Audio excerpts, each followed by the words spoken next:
Mengucapkan permohonan maaf yang sebesar-besarnya kepada seluruh masyarakat Indonesia terhadap kinerja ataupun perilaku serta perkataan terhadap pelayanan terhadap perilaku dari anggota kami yang mungkin tidak sesuai dengan harapan masyarakat. Sebagai contoh, beberapa kasus menonjol yang saat ini tentunya juga menjadi perhatian masyarakat, kasus FS atau penindakan Duren 3, kasus Kanjuruhan yang tadi disampaikan, dan kasus narkoba yang melibatkan petinggi Polri. Ini tentunya menjadi salah satu peristiwa yang membuat pukulan bagi institusi kami.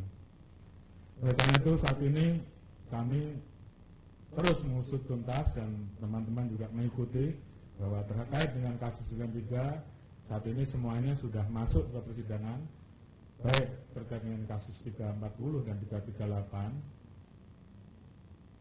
5 orang, saudara FS, PC, RE, KM, dan RL saat ini sedang bersidang dan tentu rekan-rekan ikuti, dan 7 orang sebagai tersangka obstruction of justice ini juga sudah kita sidangkan.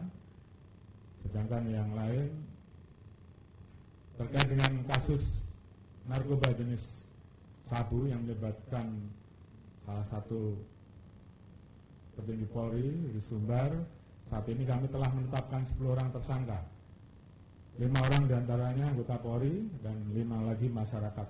Ini juga sebagai bentuk komitmen kami untuk menerapkan zero toleran terhadap kasus narkoba. Jadi siapapun, apapun pangkatnya, apabila terlibat kita proses tegas. Ini bagian dari komitmen kami terkait dengan pemberantasan narkoba dan juga kasus-kasus lain.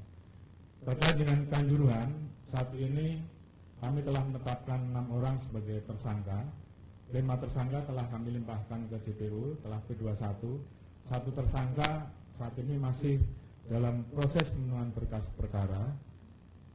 Mudah-mudahan ini juga bisa selesai. Kemudian 20 personel saat ini kita proses dengan dugaan kode etik.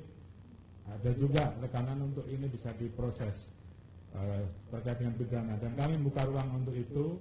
Beberapa waktu yang lalu telah dilaksanakan gelar perkara dengan menghadirkan ahli-ahli pidana. Namun demikian terhadap penambahan pasal 340 ataupun 338 itu berdasarkan keterangan para ahli tidak bisa dipenuhi, sehingga tentunya